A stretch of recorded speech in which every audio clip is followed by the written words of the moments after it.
Ẹ káàbọ̀ sí Akéde Naija TV níbi tí a ti ń sọ àwọn ìròyìn tó jẹ́ ojúlówó. Gẹ́gẹ́ bí ẹ ti mọ̀ pé lórí ìkànnì yìí a ò kí ń sọ ìròyìn tí kì í ṣe òtítọ́. Àwọn ohun tó ń lọ lórílẹ̀-èdè tí a lè fi kọ́gbọ́n àti oríṣiríṣi àṣírí ló wà nínú fídíò yìí. Ẹ bá mi like, comment, share, subscribe. Ẹ jọ̀ọ́ jẹ́ ká jọ wo fídíò yìí.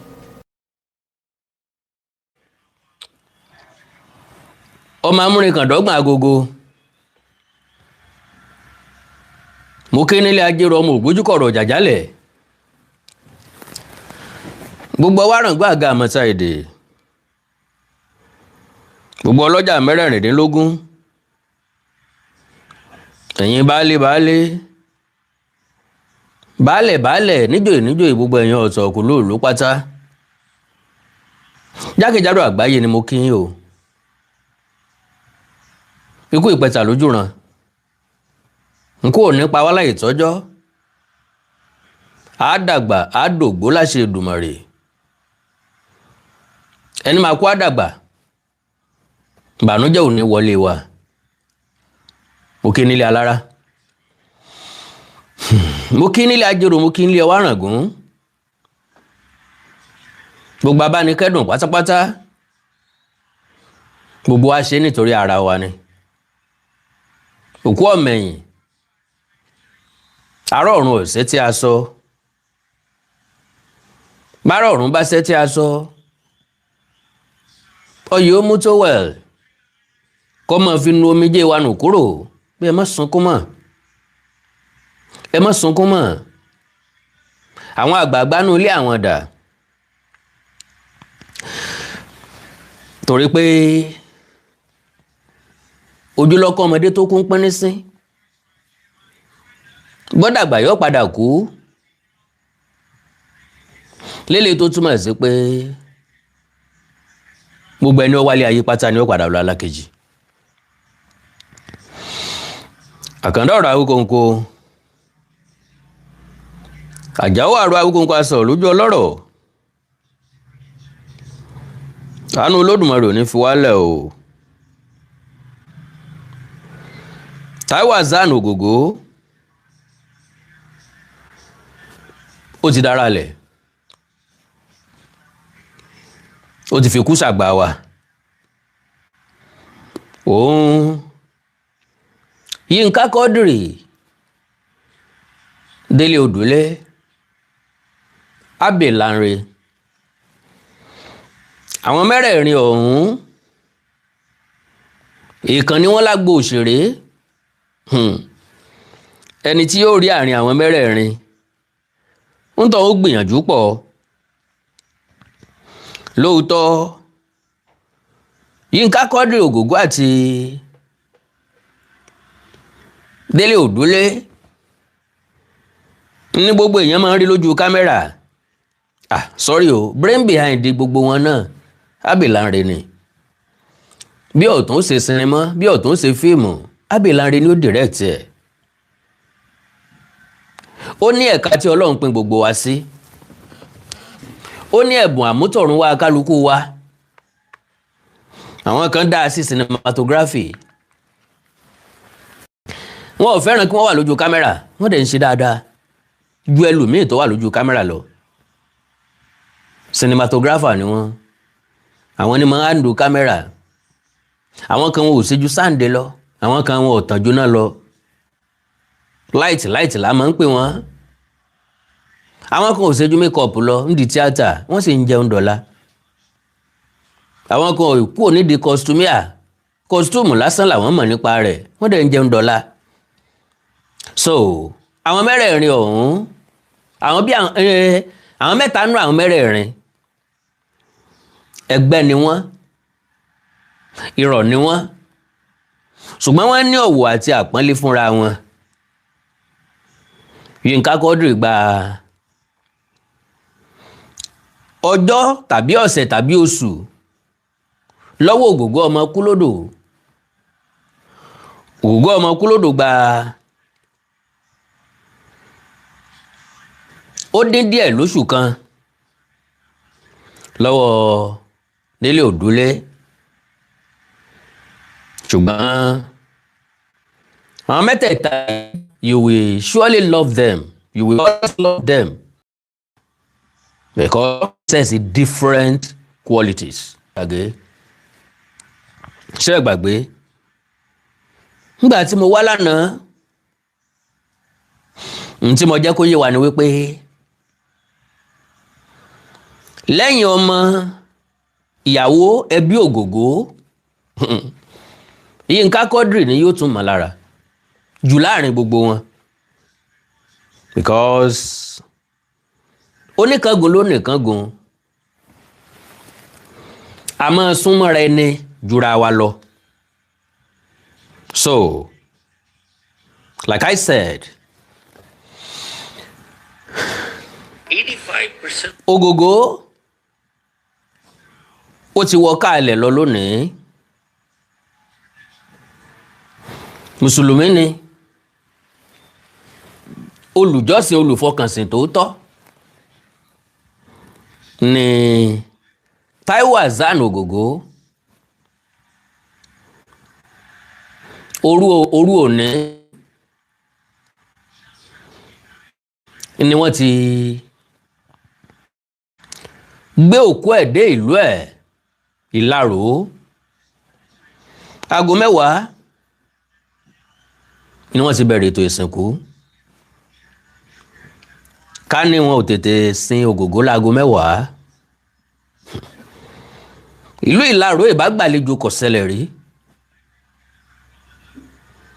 Kò sí ọ̀nà tí wọ́n bá gbé gbà káàkiri orílẹ̀-èdè Nàìjíríà ń làwọn èèyàn bá ti wọ̀lú Ìlaró wá, ṣùgbọ́n àkó tí wọ́n fi ìsìnkú ọ̀hún sí kò jẹ́ kó rọrùn fọ́pọ̀lọpọ̀.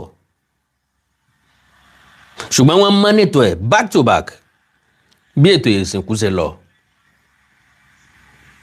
Yínká Quadri wọ́n láti bójútó náà. Ṣé náà kejì ọ̀tàn ni? Ṣé náà kejì ọ̀tàn ni? Ṣé náà kejì ọ̀tàn ni? So, ṣé náà kejì ọ̀tàn ni?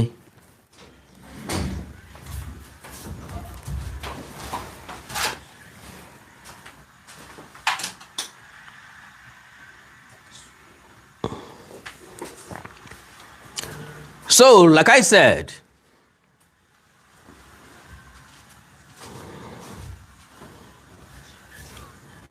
wọ́n láti bójútó Yínká Quadri torí wípé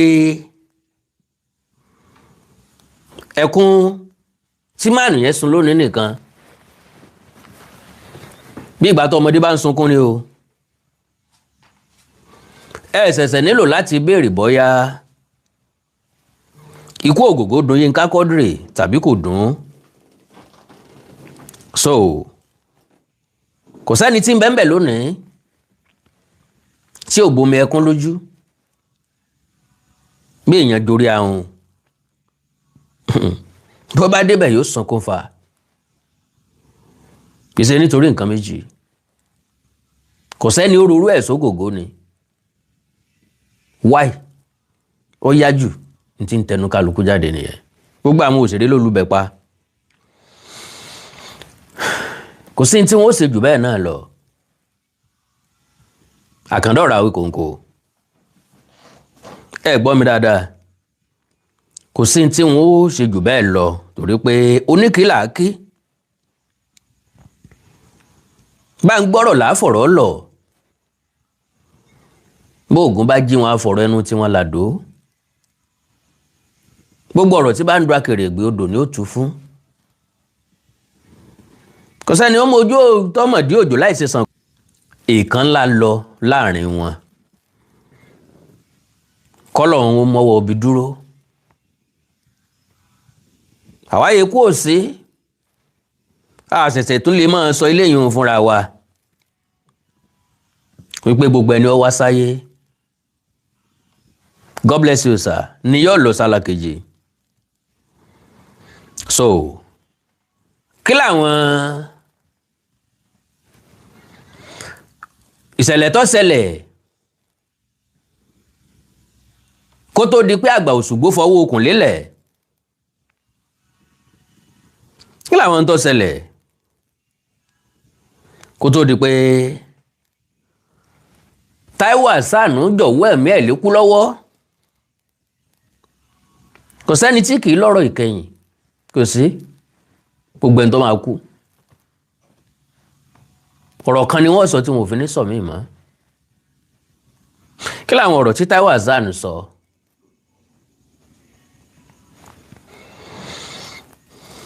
Ó níyàwó ni, kò níyàwó ni, ìyàwó ń bẹ nílé ẹ̀, ìyàwó ò sí nílé ẹ̀. Eléyùn ọkọ̀ jàǹtí èmi àkàndọ̀ra okòǹkò lè tí mo lè nìkan dáhùn, ibẹ̀ yẹn dẹ̀ kọ́ ni mo bá wá lónìí. So now wọ́n bí Yínká Quadri lọ́jọ́ 6 oṣù kẹsàn-án ọdún 1959. Wọ́n bí Ògògó lọ́jọ́ 29 oṣù kẹwàá ọdún 1959. Wọ́n bí Délé Òdúlé lọ́jọ́ 23 oṣù kọkànlá ọdún 1959. Ṣẹ́rí pé ó wà coincidental. Ọ̀rẹ́ mẹ́ta tí wọ́n dọ̀jọ́ jẹ́ ẹgbẹ́. Elétò bí Ọlọ́run ò sí. Ọlọ́run mọ bí ṣe é tó bẹ́ẹ̀. Tá bá jọ jẹ́ classmate, lo and behold, a lè má jọ jẹ́ the same age. Lọ́pọ̀ ọgbà a tó máa ń jẹ́ the same age bracket. Torí pé wọn ò bí anulé kan náà. Sán bá bí anulé kan náà láì kìí ṣe ìbejì àlè wá lọ́jọ́ kan náà. Bọ́n bí ìbejì gan ìkan kọ̀kọ́ jáde kíkejì ò tó tẹ̀lé. Tó dandan ni ká jura wa lọ. Ṣùgbọ́n mẹ́tẹ̀ẹ̀ta ní respect tó pọ̀ fúnra wọn. Kálukú dẹ̀ ló ń ṣe dáadáa nínú wọn. Nínú àrò mẹ́ta, ìkan ti fà wọn tó kù lẹ̀ lọ. Kò séyìí tó yẹ kó kú nínú wọn. Kò sí rárá. Torí pé gbogbo wọn ni baálé ilé. Gbogbo wọn ni breadwinner. Ẹ dákun ẹ bá mi share program yìí, mo fọlọ́run bẹ̀ yín ni. Mo bẹ̀ yín ni, mo fọlọ́run bẹ̀ yín. Mi ò tó yín bẹ̀ níṣẹ́ o. Ẹ dákun ẹ bá mi share rẹ̀ ní wáyé tì. So Táíwò Hassan Ògògó kìí ṣe rọ́mọ́ kìí ṣàwàdà mọ́. Ó ti wọ́ káàlẹ̀ lọ lónìí. Ikú bàṣírí ẹ̀dá. Nígbà tẹ́mi àtẹnìkan sọ̀rọ̀ lónìí, nígbà tí wọ́n sọ̀rọ̀ torí pé ń tọ́gbẹ́nu gbogbo èèyàn káàkiri ìlú lónìí, ọ̀rọ̀ Ògògó ni. Wá sọ fún tọ̀hún pé lóòótọ́ gbogbo aládágbádá kú. Pàpà síbẹ̀síbẹ̀ náà kò sẹ́ni tí fẹ́ kú láàrin wa. Mo wá ní bí ó ṣe sẹ́ni tó fẹ́ kú láàrin wa hùn. Ǹjẹ́ onítọ̀ mọ̀ wípé ikú nìsinmi? Nínú sinimá kan wọ́n kọ lórin, ẹni tí kú nísinmi, ẹni tí kú nísinmi ooo, ẹni tí kú nísinmi.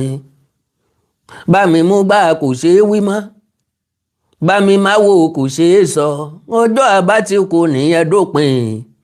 Ẹni tí kú nísinmi, ẹni tí kú nísinmi ooo, ẹni tí kú nísinmi.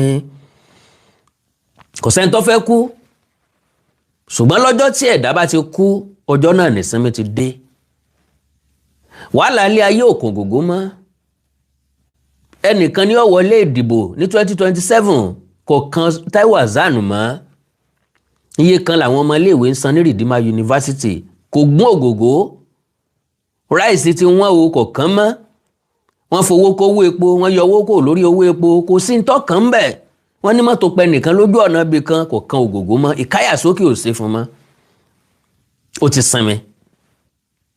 Because kálá ìkú ni, kálá èèyàn kì í kú ni, tàbí kálá rọrùn fáwọn èèyàn kan láti má kú rárá. Èèyàn bá pọ̀ nílé ayé o. iṣẹ́ àkọsí ẹ̀dá tá a bá kọ́kọ́ máa ṣe nílé ayé òun ni láti ṣiṣẹ́ dé ọ̀nà tá a fi ní jáde láyé. Ẹ̀yin dádì àti mọ́mì mi, ẹ má jẹ́ kí n gbà àkókò yín rárá. So now mo rí àwọn àpilẹ̀kọ kan tí wọ́n kọ́kọ́ kà kí n tó sọ̀rọ̀ àsọkàn yìí. Alhaji Taiwo Hassan Ogogo worth anything ní dáadáa. Ogogo worth anything ní dáadáa. Ẹnu mi gbé yan gan, mo lè sọ̀rọ̀ dáadáa nígbà tí mo dórí program yìí ni. Torí pé Ogogo worth tribute. Látàárọ̀ kùtùkùtù lónìí mo ti kò sí. Ẹ̀yin náà sáré wíwì tí mo ṣe ó ń bẹ lórí ìtàkùn ayélujára. Bẹ́ẹ̀ bá kò lórí ètò ẹ̀ lọ wò Láwíkóńkó TV, ó sì wà Láwíkóńkó tẹlifíṣàn lórí Facebook. So ẹni ní as we mourn the painful loss of late Taiwo Hassan, ẹ jọ̀ọ́ torí Ọlọ́run, let's pay close attention to Sayinka Quadri, Daddy Dele Odole, and the others in the Nollywood. Let's keep them in our prayers and watch over them during this delicate period. You won't truly understand why until you read this post to the very end. Reason yẹn tọkàn mi fi mú wá. Here comes the write-up of a man whose impact remains unshakable, unforgettable, and unbeatable. The life we live is sometimes beyond understanding. The life we live is truly a mystery. We came into this world on different days, from different places, with different stories. Ìyá ọ̀tọ̀ọ̀tọ̀ ló bí wa.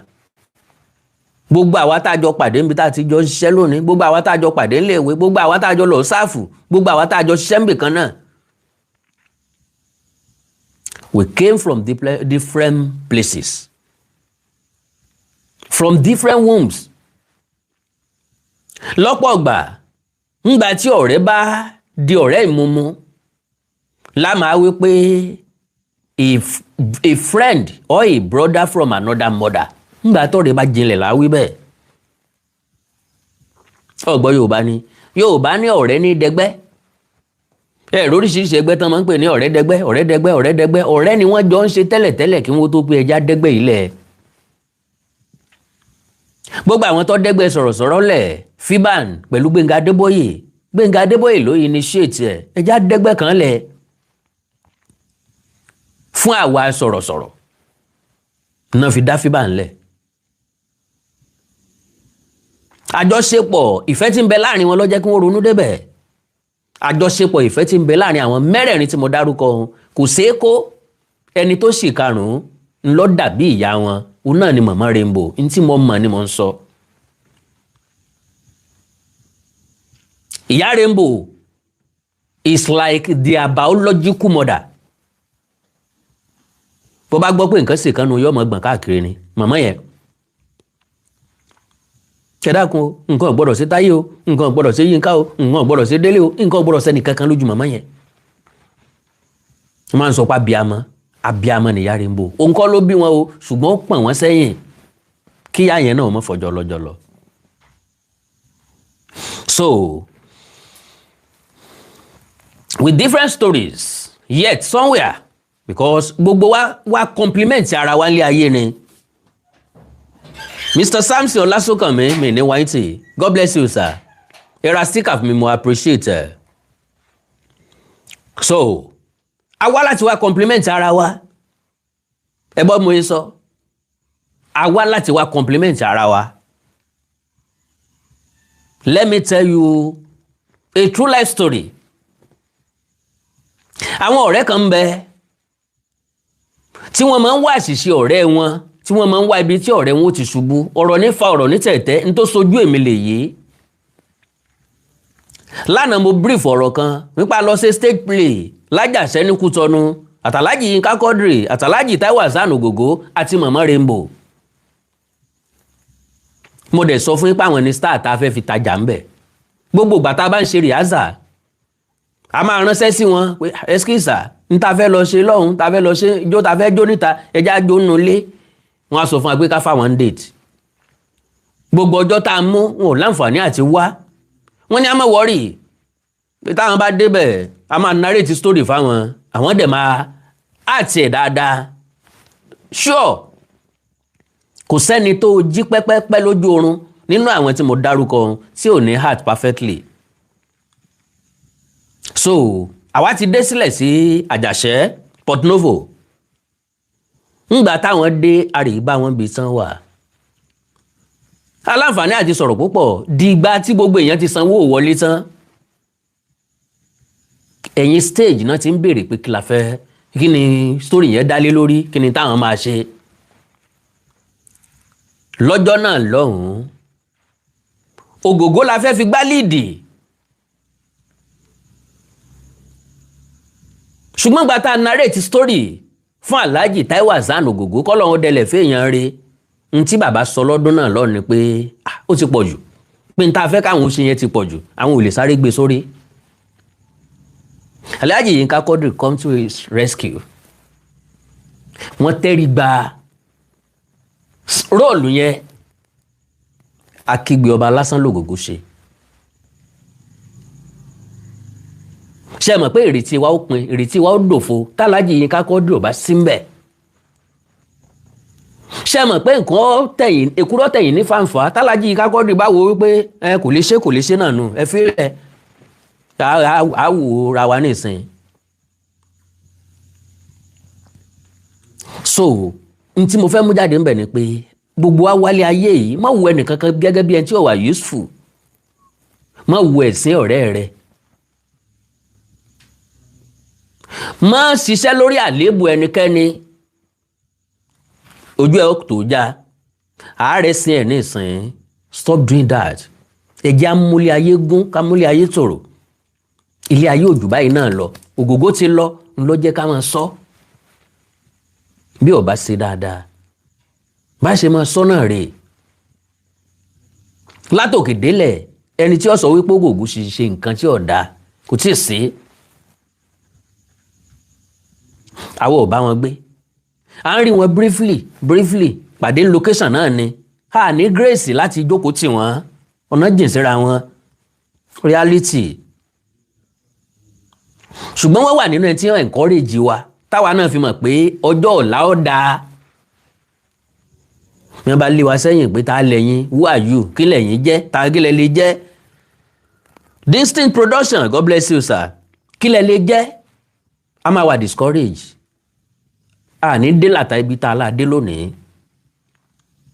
so má wo ẹ̀sìn ọ̀rẹ́ rẹ God bless you sir God bless you ma so now ó ní point tí mo mú jáde o now with different stories yet somewhere along the streets of life destiny brought us together and strangers became friends became family. Mr. Tunde Okoli ẹni mọ bójú ọmọ God bless you sir and family became an inseparable part of our existence. gbogbo àwọn tẹ́ ẹ ní lọ́rẹ̀ẹ́ lónìí gbogbo àwọn tẹ́ ẹ jọ ń ṣe lónìí gbogbo àwọn tí mò ń bá ṣe lónìí gbogbo àwọn tí mo ní lọ́rẹ̀ẹ́ lónìí a plan ẹ̀ka tó kù òǹlé pé a pàdé wọn o kí n sọ pé mo ń jáde o ń pàdé ẹnìkan o bọ̀sún ni yóò máa jẹ́ ọ̀rẹ́ lásìjọ́ máa ṣe rárá o nǹkan kan ló mú wa pàdé. Yorùbá ní ẹni ní mú ní mọ ní èèyàn ní mú ní mọ nìyàn ìyá mi ló mọ bàbá mi wọ́n wá ní ọ̀nà méjì lẹ̀dá tí pàdé láyé ọ̀nà méjì lẹ̀dá tí mọ́ra bàbá pàdé ń bí ìjà á pàdé ń bí eré bàbá pàdé ń bí eré á pàdé ń bí ìjà ibì kan lọ̀rẹ́ ti máa ń bẹ̀rẹ̀ ọ̀rẹ́ wá dùn ju ọ̀tá lọ. We interacted. We shared dreams. Bá a ṣe ń pàdé nù o. We ventured into the same businesses. We built things together.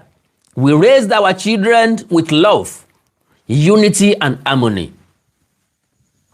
Ìyàwó tó pàdé òun náà, ìyàwó tó fẹ́ lónìí, ìyàwó tí ń bímọ fún ọ, tẹ́jọ́ sùn sórí ibùsùn kan náà, níbi kan lẹ ti pàdé. Àìmọye ọkùnrin àtobìnrin ló jẹ́ pórí ọ̀kadà wọn ti pàdé. Inú mọ́tò wọn ti pàdé. Ojú agbóǹpa tí wọ́n ti pàdé. Wọ́n sì jẹ́ ìyàwó àtọkọ alálùbáríkà fúnra wọn. Majority ló pàdé nínú ṣọ́ọ̀ṣì, wọn ò ní ayọ̀ àtàárọ̀ dálẹ́ rí. Majority ló pàdé ní àsàlátù ní mọ́sálásí, wọn láyọ̀ àárọ̀ dálẹ́ rí. Yídì wọn ti pàdé o níjọ́ ìtúnu àwẹ̀, yídì wọn ti pàdé lọ́jọ́ iléyá. Ẹkún lórí ẹkún, ìyà lórí ìyà ni. So, at first, Mr. Olaoluwatoyin, God bless you, sir. Ṣé mo get here? At first, we were like water. A mọ̀ sọ pé kò síbi tó mi ò lè sàn dé, kò síbi tẹ́dá ò lè sàn dé. Separate and flowing in our own directions. But with time, life brought us too close that we became like blood. Connected by blood, nobody had to force or explain exactly how Daddy Yinka Ogogo and Udule are presently before death took one out of the three national heroes. God bless you, sir. Mr. Bola Oluwatosin, God bless you, sir. So, perhaps it was simply written in the book of destiny, but then comes that painful reality we can never escape: death. Oh, Mrs. Bola Oluwatoyin, God bless you, ma. Me ni wainti, God bless you, ma. Death, the food every living soul will eventually taste, came quietly and took away one of the major parts of this family without warning. Ikú sọ fún wa. Without permission, kò gba àyè lọ́wọ́ wa, and without saying goodbye. Kò jẹ́ kí Ògògó láǹfààní láti juwọ́ sí a. Kó rẹ́rìn músẹ́ kí tọ́rọ̀ ẹ̀kẹ́ ẹ̀yàn jẹ jáde kó sọ pé bye bye, mo ń lọ rè o. Ẹ̀yin náà ń bọ̀ lọ́jọ́ kan o, ṣùgbọ́n ẹ sáyé rè o. Ẹ jẹ́ kí kó kásẹ̀ rí mọ́ yín lọ́wọ́. Because òye yé mi, bí àlùjánnà bá ń bẹ, ilé Ògògó nù. Lórí àárẹ̀ tó wà hàn, ó ní gbọ́kànlé nínú Ọlọ́run, ó ní gbàgbọ́ nínú Ọlọ́run, yóò sì máa fọkàn ṣàdúrà ni. I know him to that extent. Sorry. And now, the question that keeps echoing in my heart is, how are the people left behind feeling right now? Ṣé wọ́n ti dákẹ́ ẹkún? Sáwọn ọmọ ti gbóúnjẹ sẹ́nu? Ṣé kò sí àmì kan nínú ilé wọn lọ́ọ̀dẹ wọn lọ́wọ́lọ́wọ́ báyìí? Gbogbo ẹni tó lọ bẹ̀ pátápátá ló ti padà sínú ilé wọn. Wọn ò jẹun kí wọ́n tó lọ. Kálukú ti fi nǹkan kún gbà tí wọ́n délé. Bẹ́ẹ̀ lómi bá lóun ọ̀jẹ̀ ìyàwó ó pé kí ló dé? Kẹ́ ẹ má jẹun láti ìsìn oṣù mẹ́wàá. Kò dá Ògògó padà, ẹ fi nǹkan nù. Ní tó ti bàjẹ́ ká má jẹ́ ọba tí ò ti bàjẹ́ jẹ́. Ẹ̀yin náà gbọ́ náà ọ̀rọ̀ rẹ̀, ó ní ọ̀sà séun fáìmọye oṣù fáìmọye ọdún. Sẹ́yìn náà tún wá gbé ọ̀sà ni, ẹ má kó bá mi o, ẹ jẹun o. Ẹ̀rù ń yọ̀ mí bà bí mo bá rántí ọjọ́ àti rọ̀run. Mo bá dé oyè àbẹ̀fẹ́ Olúgbénga Adéwùsì lọ́kọ, ẹ̀rù màmá ń yọ̀ mí bà o. Bí mo bá rántí ọjọ́ àti sùn o. Dákèmí nìkan ní yàrá, gbogbo ayé àrèlé. Ìwà mi á bá mi dé sàré òkú o, owó àtọmọ ò lè bá mi lọ. Á lọ láàrú lóòótọ́. Ògògó nìkan wọ́n kìbọlẹ̀, ọmọ kú lódò. Wọ́n rọ́yè pẹ̀lẹ́ lórí, kò sólólùfẹ́ tó pé ẹ dákun torí Ọlọ́run ẹ dáwọ́ sọ́fẹ̀ dúró, ẹ jẹ́ ń bọ́ bẹ̀ kẹ́ ẹ rọ́yè pẹ̀lẹ́ mi náà lórí mọ́ bẹ́ẹ̀. Kò sí. Bẹ́ẹ̀ yẹn bọ́ bẹ̀ wọ́n yọ jáde padà. Onílé relé, Ògògó wà ń bẹ̀. Ògògó wà ń bẹ̀. So, how are the people left behind feeling right now? May God strengthen the family. Friends, colleagues, and everyone whose heart is heavy with this loss, let us remember them in our prayers. I honestly never wanted to bring this on board, but I cannot keep quiet because Taiwo Ogogo Kulodo was not just an actor to me. Honestly, he was a mentor, a father, a builder, a role model, and one of my favorite actors. And when I say favorite, I mean every word of it. Your impact was felt. Your craft spoke. Màmá tí mo lájọ sọ̀rọ̀ lónìí, ó ní Ogogo sì mọ heart bí ẹni pé nǹkan yẹn ṣẹlẹ̀ rí life. And that was the truth.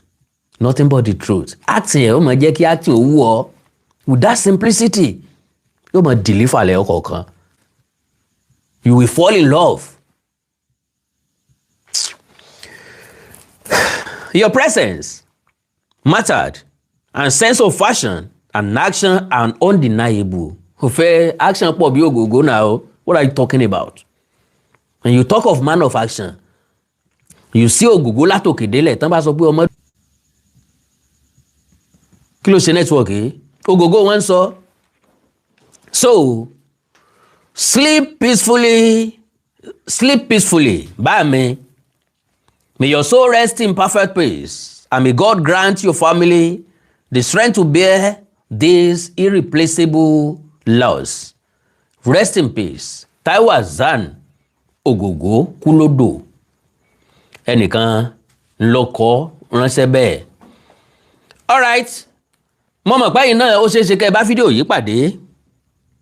Ìkan nínú àwọn fídíò tí Taiwo Ogogo, Alhaji Kakodri, Kurama Tẹ̀tẹ̀ àti Délé Òdúlé tí wọ́n ti jọ dúró nígbà tí wọ́n lọ fíṣítì film village ọ̀gá Délé Òdúlé.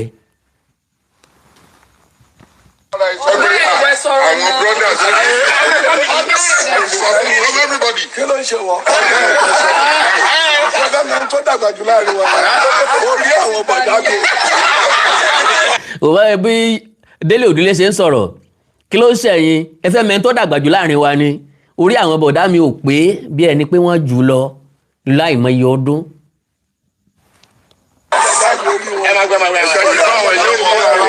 Wọ́n yìí máa fi mí pa báyìí. Ogogo ni. Gbogbo yín ilẹ̀ kéré sí wa. Ẹ̀yin náà dàgbà o. Ọmọ tí àbúrò tó lọ sí òkú ẹ̀gbọ́n ẹ̀ ní òwò. Ó máa burú ẹ̀dá ní. Kí ló ń tà láti sọ fún ọ? Nípa sísọ náà. Òun mọ̀ ẹni tó dúró yìí ẹ̀gbọ́n mi ni. Ó dọ̀ right ìwọ ọjọ́ dé ní. Yín Kákọ́dì ló náwó sí yẹn o. Ìṣègbè ilé 23 good days ni mo fi ju báyìí lọ. Ogogo ní 23 good days ni mo fi ju báyìí lọ.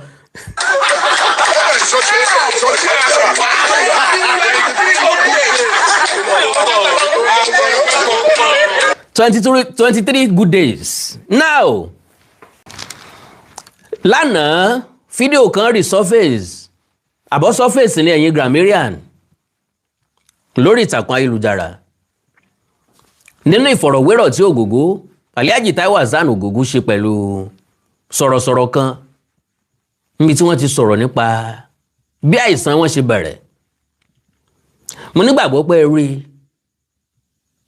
nínú ẹ̀ ni wọ́n ti ṣàlàyé iye oṣù tí wọ́n tán fi bátù ọgbẹ́ inú, àìsàn ọgbẹ́ inú, báwọn ó ṣe máa po ẹ̀jẹ̀ àti bẹ́ẹ̀ bẹ́ẹ̀ lọ. Meanwhile, lọ́pọ̀lọpọ̀ ìgbà bẹ́ẹ̀ èèyàn bá ń wúkọ́ tí bá ń po ẹ̀jẹ̀, àwọn èèyàn sọ wípé àṣàsí ni, wọ́n á ní wọ́n fún ní nǹkan jẹ ni.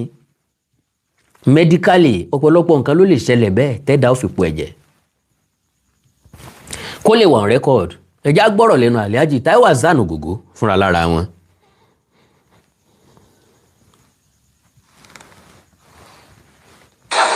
Kí ló mú sìgá? Ẹ gbọ́, mi ò mu sìgá, mi ò mu gbó. ó ní tán bá fò ní ọtí ẹyọ kan ẹ gbọ́rọ̀. In fact, àwọn tó ń mọ̀ mi tí má gba ìgò ọtí kan báyìí ìgò Schweppes méjì máa wà lẹ́gbẹ̀ẹ́ tí mo máa fi mix ẹ̀ orí ẹ̀kan yẹn náà máa wà tí lè máa fi mú. kí ni ọtí ṣe lára kókó ẹ̀ ṣe mọ̀ ká kí ara yá láàrin èèyàn tí n bá mú náà rárá kò ṣe kankan ṣe kankan. location kan mo lọ lọ́jọ́ náà lọ́hùn-ún mo ṣàkọsí pé nǹkan kan mú mi níbí báyìí ó mú mi lẹ́yìn ìdí báyìí. bàtà wọn fi pé nǹkan bí ìṣẹ́jú márùn-ún mi ẹ̀ fẹ́ comfortable mọ́ tí ó sà ti jẹ nínú gbogbo kínyẹn náà wò láìpẹ́ this is cool. ẹ gbọ́ gbogbo ibi tí ọ̀sà ti jẹ nínú gbogbo kinní ẹ̀ ni wọ́n wò báyìí ọ̀sà ti jẹ ìfun ló máa ń ṣiṣẹ́ pẹ̀lú. ọ̀sà mi láwọn kan ò ní máa ń lo mọ́dá ẹni kan máa ń tí bá ti ní màlẹ́ríà díẹ̀ máa ní nǹkan lo alábòkun àtọ̀sán rẹ̀ wọ́n ní dókítà bá ká ọmọ ìgbà ẹ̀yin lẹ́ kó bára yín o ìlú ti ṣẹlẹ̀ gan nílé yìí. wow wọ́n ní tí nǹkan bá ṣe òun kí lòun máa ń lò bóun bá ń ṣe ibà òun ó mu ọsàn wẹ́wẹ́ àtàlábùkún dókítà fi gbé ta aláàjì ẹ̀yin lẹ kó bára yín gan pẹ̀lú àwọn nǹkan tẹ́ ń jẹ àti tẹ́ ń mu níbi tí jẹjẹrẹ ti ráǹfààní àti wọlé nù torí pé ọgbẹ́ inú fúnra lára ẹ̀ ó ti níbi tó gan ti jẹ ṣẹ́ẹ̀sì mọ̀ pé gbégbò bá ń bẹ lẹ́sẹ̀ elégbò tẹ̀sìn bá ń wọ̀ ọ́ wọ́n á mọ̀ pé kinní kan ní tetanus bí nǹkan míì bá ń wọ̀ ọ́ èyí ó tún nǹkan míì ó tún ṣèyàn láti bí egbò tó mú yàn gẹ́gẹ́ bẹ́ẹ̀ ni tí wọ́n ń pè ní ọ̀sà mo bá research nípa ọ̀sà wọ́n jẹ́ kó yé wa wípé ọ̀sà ò kì í dúró sí àbí nípa ọgbẹ́ inú àbí nípa jẹjẹrẹ nǹkan fẹ́ ká máa lákọ̀ọ́ mọ́ lórí ni ìyẹn kánsà ìwádìí jẹ́ ó yé wa wípé kì í dúró sójú kan níbi tó ti bẹ̀rẹ̀ ńlẹ́ kàn máa fi pè é bó bá jẹ́ lungs ni ẹ pé ulcer of the lungs tàbí cancer of the lung tó bá jẹ́ liver ni ńlẹ́ fi pè é ṣùgbọ́n lè kú òní liver kó lọ sí lung ó lè kú òní lung kó wá sí liver ó lè kú òun bẹ́ẹ̀ kó tún lọ bòmí kó tún lọ kidney ṣùgbọ́n bí tó ti bẹ̀rẹ̀ ló kọ́ tẹ́ fi máa pè é.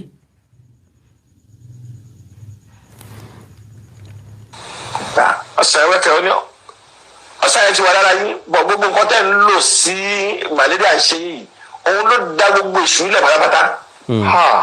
ẹ ṣáà máa lò like almost 6-7 years lórí àárẹ̀ tá à ń sọ yìí ọdún méje tí. 6-7 years lórí àárẹ̀ tá à ń sọ yìí ẹni ó bá rí ògògó lọ́dún náà lọ́hùn-ún majority ò nígbàgbọ́ wípé ọ̀tọ̀ ní nǹkan tó ṣe é àrùn ìbálòpọ̀ ni wọ́n rò pé ògògó ní nígbà náà ògògó wà forced láti sọ̀rọ̀ ọ̀ta àwọn tó bá má àsìkò ìgbà náà can testify to it ń pé àkàndọ̀ ra ogun kó máa ti ń sọ nígbà tí ògògó máa kúrò nínú àìsàn yẹn ojú ti sọ kalẹ̀ arẹwà ọmọkùnrin ti di jọ́gọ́lọ́ àsìkò tó gògó wá jẹ́bò nìkú ló ń dé ó máa ń sọ kàtígóríkálì pé ó lárùn ìbálòpọ̀ o àwọn èèyàn tó máa yín mú náà ní àmì pé kò sí social media ó lárùn ìbálòpọ̀ wọn tán rẹ̀ nígbà tó ọmọkùnrin jẹ́bò padà everybody kọ́rọ̀ wọn jẹ àṣẹ ọ̀sà ni lóòótọ́ máa bí odidi ọdún méje títí màá máa bí ẹ̀jẹ̀ ni for good 7 months orí ìjókòó ni mo ti ń kírun. kò lè dọ̀bálẹ̀ kò lè doríkodò kí. Allahu Akbar ìwọ rò pé ó ti tán ibi tó gbé worst dé eyín tí mo ṣe bọ̀ láti Mẹ́kà removable eyín ni. lásìkò àìsàn yẹn lo and behold before the sickness ẹ̀yin tẹ́ bá rántí ńgbà náà ẹ máa bá mi rántí Ogogo ni poster boy Ìdúmọ̀tà nílé movie lọ́dún náà ní gbogbo ìgbà yẹn. Ìdúmọ̀tà náà ti ń ta fíìmù. Ìdúmọ̀tà lẹ́ẹ̀tì lọ kó fíìmù. Apart from pé mi wà nínú tíátà, mo wà nínú ANTP nígbà yẹn, mo tún wà nínú video club, mo tún ṣe video club. Fíìmù tí Ogogo ọba ti sí ń bẹ̀, a ní ra o, torí àwọn èèyàn nígbà lọ àwọn ò ní wò ó. Ogogo ni poster boy ní Ìdúmọ̀tà. Yínká Quadri ò kí ń jowó ẹ̀, Délé Òdúlé ò kí ń jowó ẹ̀, wọ́n rálé ràǹdà ara wọn, wọ́n support ara wọn. Ńgbà tára Ogogo yá tán, àwọn Yínká Quadri, Délé Òdúlé, we always ask you for role for Ogogo. Níbi tí ìfẹ́ ọ̀hún jinlẹ̀ dé, tí èèyàn kan kò lè ráàrin wọn, kò túmọ̀ sí pé wọn ò ní bára wọn jà o, wọ́n ń jàjà fẹ́. Wọ́n ó béèrè róòlù f'Ogogo bẹ́ẹ̀ bá pè wọ́n sí location t'Ogogo fi integrate sínú tíátà padà kó tún tó rẹ́sẹ̀ wálẹ̀ padà. Lóòótọ́ làpá ò dàbí ojú ara mọ́. Rìpẹ́ kó tó dìgbà náà ọ̀pọ̀lọpọ̀ òṣèré orí ìtàgé tó kéré ńgbà náà ló ti dìde. Ṣùgbọ́n torí pé àwọn èèyàn kan ń bẹ tó jẹ́ pé 20 ọdún tí wọ́n bá tilẹ̀kùn, ìjọ́kíjọ́ tán bá tó ṣílẹ̀kùn wọn jáde padà, wọn ó tún tàjọ anybody lọ. Ìbẹ̀ rántí Ibrahim Chatta ó sọ ńgbà kan tóun bá ti péye ọdún báyìí òun ò ṣe sinimá mọ́. Ẹ̀bẹ̀ pọ̀ ní ẹlẹ́bẹ̀, àwọn èèyàn bẹ̀rẹ̀ sí ní bẹ̀, dákun máa ṣe, máa bá wa háàtì, afẹ́ máa rí ọ, afẹ́ ńgbà tí ẹ̀bùn wà ní o. Bí èèyàn lásán bá dánrú ẹ̀ wò ọjà ọ̀tàn gbá ẹ̀. Ibrahim Chatta is one of those people tó lè sọ pé mo fi iye ọdún kan lẹ̀ wọn háàtì mọ́, mo tún padà háàtì tó bá yá. Is somebody like Guardiola coach Barcelona, ó gba 14 trophies within 4 years. Wọ́n ní kó tẹ̀síwájú, ó ní no, ó ní I am exhausted. I want to have a sabbatical. Gbogbo club ní ń pè, máa ń bọ̀, á fún iye báyìí, á san iye báyìí fún ọ, wo jẹ́ béèrè iye tó bá wù ọ, á fún black check. Ó ní rọ̀ o, ń fẹ́ sinmi ní sẹ́ẹ̀.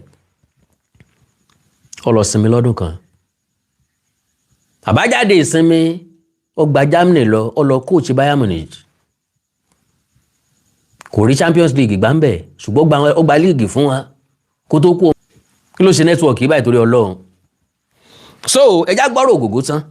tó máa ń yọ kò sẹ́ni tó wọ́n ya stars báyìí ó máa ń mú àwọn èèyàn kan lọ ṣe ni jẹ́ ọkọ̀ mú kan tí ẹ̀ ọ̀hún yìí lọ́wọ́ kí èèyàn bá mú un dání báyìí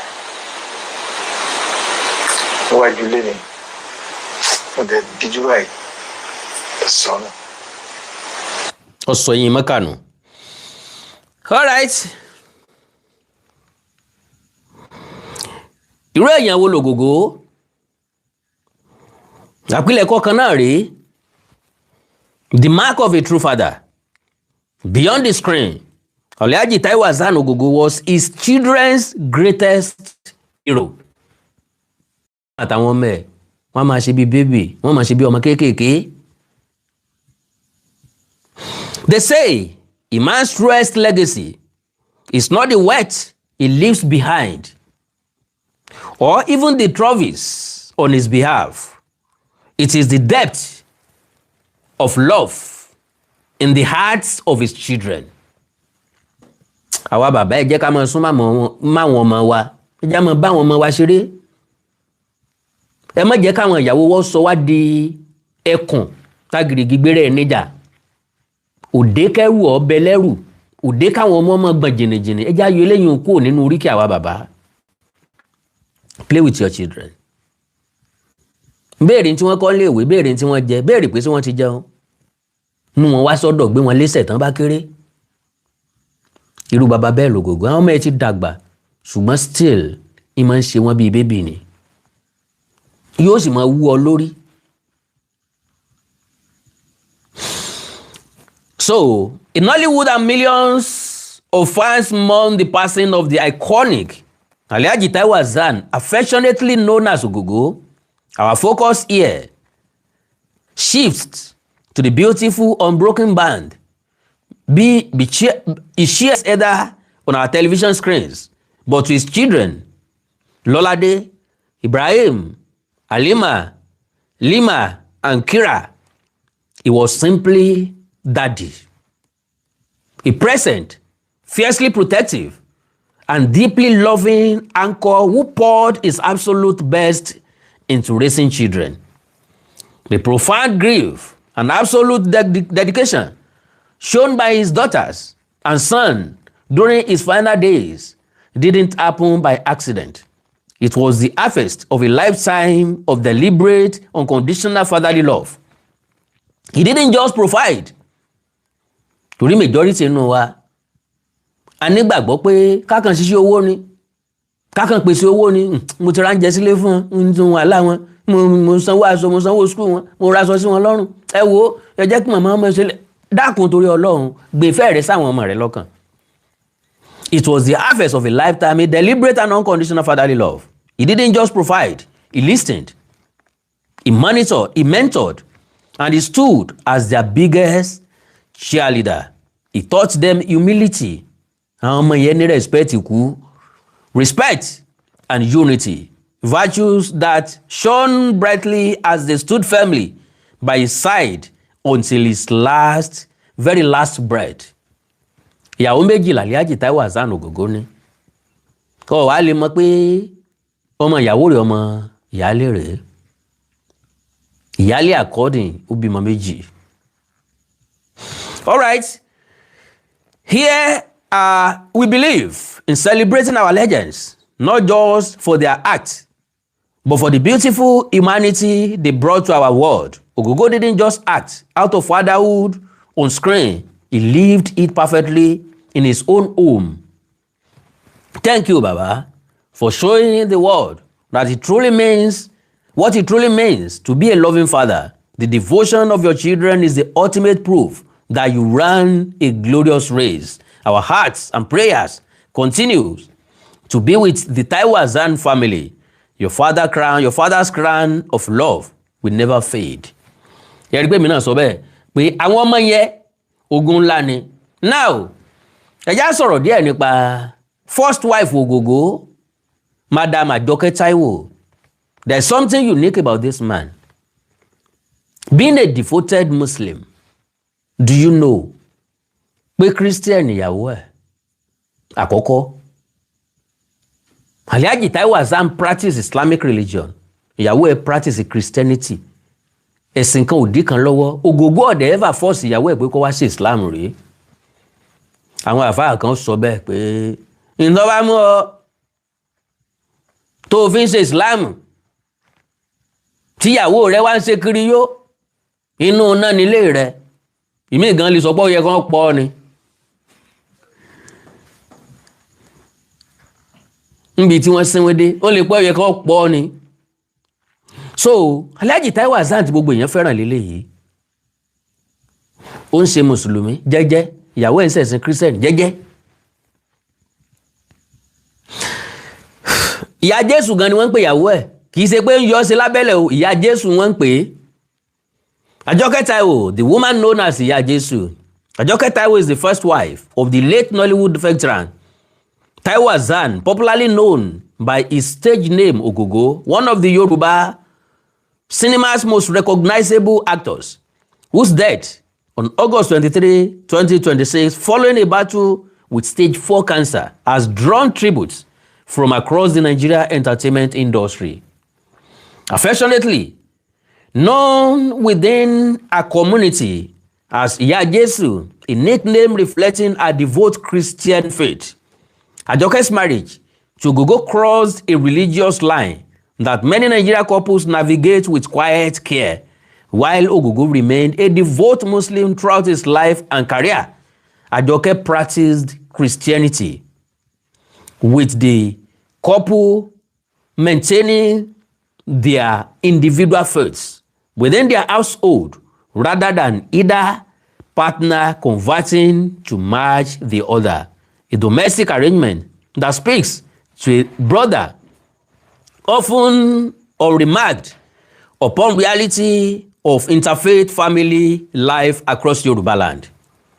Together, Ajoke and Ogogo raised 2 daughters, Halima Taiwo and Shakira Taiwo, whose names themselves carry the blended religious and cultural identity of their upbringing. Ogogo will later marry a second wife as well, a family structure not uncommon within certain Nigeria cultural and religious context, particularly among the 4 Muslim households of his generation. Mẹ́lọ́lọ́run wí lọ́rọ̀ àwọn Mùsùlùmí, mẹ́lọ́lọ́run wí lọ́rọ̀ àwọn Christian náà. Àwọn ìgbàlódé pásítọ̀ ń ló dojú gbogbo ẹ̀rú ní ọkọ kan, aya kan, wọn ò wá là fún wọn pé ẹni tí ó bá ṣe alàgbà àbẹ́ni tí ó bá joyè díkìn ni wọ́n ní kó fẹ́ ìyàwó kan kó lọ́kọ kan. Kì í ṣe gbogbo ayé. Olùdásílẹ̀ church ń bàbá mi, ìyàwó 9 ló ní, mọ́ mi ni ìyàwó tó kéré jù. Ìwọ náà wá imagine ká ní wọn ò bí mi ayé. Kẹ́ ní mẹ́ntí ń jáwé kóńkó. Ká ní wọn ò bí mi sáyé. Bá mi ti lé lọ́mọ 100 ọdún kan tó bí mi. Èmi rèé o. Ń lọ jẹ́ kí gbogbo ojú ó tètè funfun o. Ń táwọn ọmọ Ọ̀yọ́ kan fi máa ń bú mi nu. Ó ti kékeré darúgbó. Kò majority wọn ò sì dáa tó mi. Bá a bá jọ dúró lójúkojú, majority wọn ò lè dúró bí tí n bá dúró sí. Irun gbọ̀n funfun, irun orí funfun, ń bọ́ jẹ́ pé ọmọ arúgbó ni mí, ọmọ àfarúgbó ara bí. So, beyond the details, Ajoke Taiwo has largely remained outside the public eye, in contrast to her husband, who spent over 4 decades as one of the most visible faces of Yoruba language in Nollywood, appearing in landmark films from Oblo in the 1990s through to Anikulapo in more recent years. Much of what is publicly known about her life comes featured through profiles and tributes centered on her husband's career rather than independent coverage of her own. A tribute continued to pour in following Ogogo's passing. Ajoke Taiwo's role as one of the family members closest to him throughout his decades in the industry remains a quiet but significant part of the actor's personal story. Now, ọ̀rọ̀ wá l'Ogogo sọ kàn ẹ̀.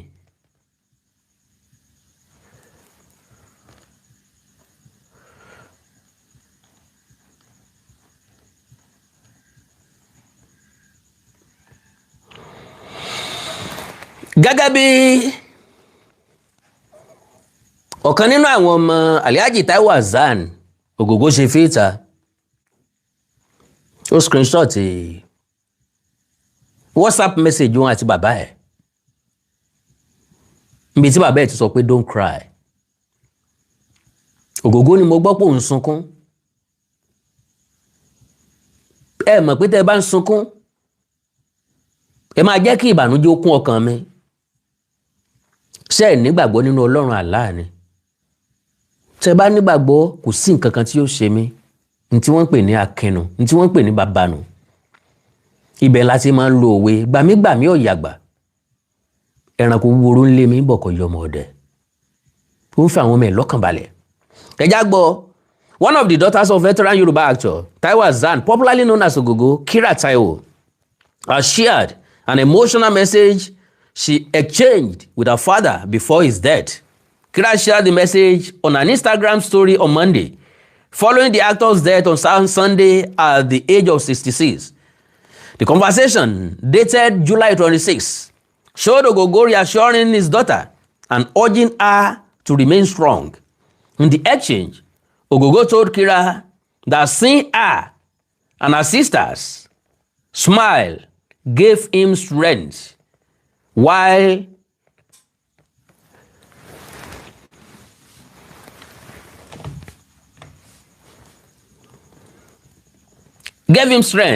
urging her not to cry. He said, and I quote, he wrote, and I quote, "How are you? I heard you are crying. Seeing you and your sister smile is making me strong.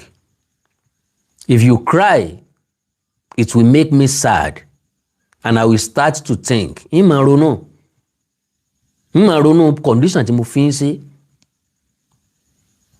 The actor who was Muslim further encouraged his daughter to trust in Allah, written, and I am strong. Happen to me, inshallah. If you do, then don't cry, my princess.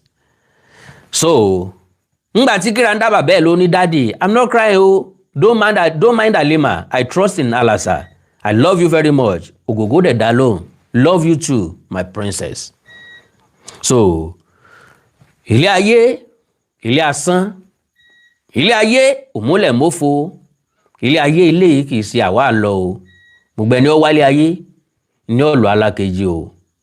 Gbogbo àtàrí tí ń wọ̀run mọ̀nà ní ọ̀wọ́lẹ̀ sùn o. So, gbogbo ọmọ kóòtù òjíire bí ilé lóko lódò lẹ́yìn odi. A kó ara fẹ́ra o. A kó àsẹ̀yìndè yẹn wa tó lọ. A ní fi rú ẹ̀gbá lágbára Ọlọ́run. Ẹ ní fi kú sí gbore yín o. Àwa náà ò ní fi màtí ìgbà tiwa o. Láwíkóńkó TV lórí YouTube. Ẹ rè wo fídíò ewì tí mo fi ṣe tribute fún olóògbé Alhaji Taiwo Babatunde Hasan Ogogo ọmọ kúlódò ọmọ wọn nílùú Ìláró ní Yewa. Àánú Olódùmarè ní fi wọ́n sílẹ̀ o. Ẹ like ẹ follow page mi lórí Facebook Awíkóńkó Television. Ẹ subscribe sí YouTube channel mi Awíkóńkó TV. Bákan náà ẹ máa bá ń wo Onídèmọdè game show. Mo ti upload another episode sí Awíkóńkó TV. Kọ̀nà ní nǹkankan fún ìgbélárugẹ èdè àti àṣà Yorùbá ni, for the preservation of Yoruba language, culture, heritage and traditions. Kò sẹ́ni mo rí sẹ́yà. Àánú Olódùmarè ní fi ẹni nǹkan pàtàkì tẹ́fẹ́ kájọ sẹ́jà sọ lórí WhatsApp +234 904 851 9362 +234 904 851 9362. Gbogbo ẹ̀yin tẹ́ ra sticker fún mi pátápátá iná ò ní tán wo yín o. Ẹ ní jẹgun kẹ́yìn ẹran. Ikú ò ní páín, àìsàn ò ní ṣe, ẹ ní di àrùkiri yàn tó kù lágbára Ọlọ́run. God bless you. Orun ayọ̀ lásùn. Àní tójú òun dojú kú. I love you all. Bye gàrí o.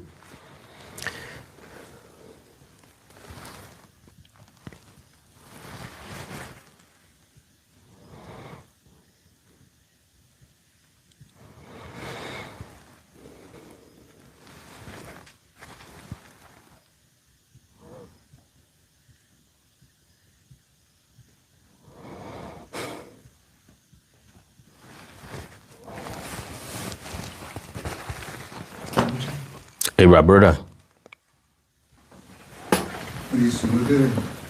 Mo rí bẹ́ẹ̀.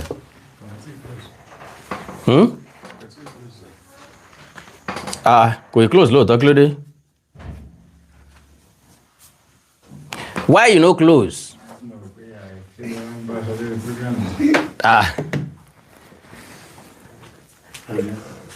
Kí ló dé tí o close o? Mo ti wà online, o ti wà online o.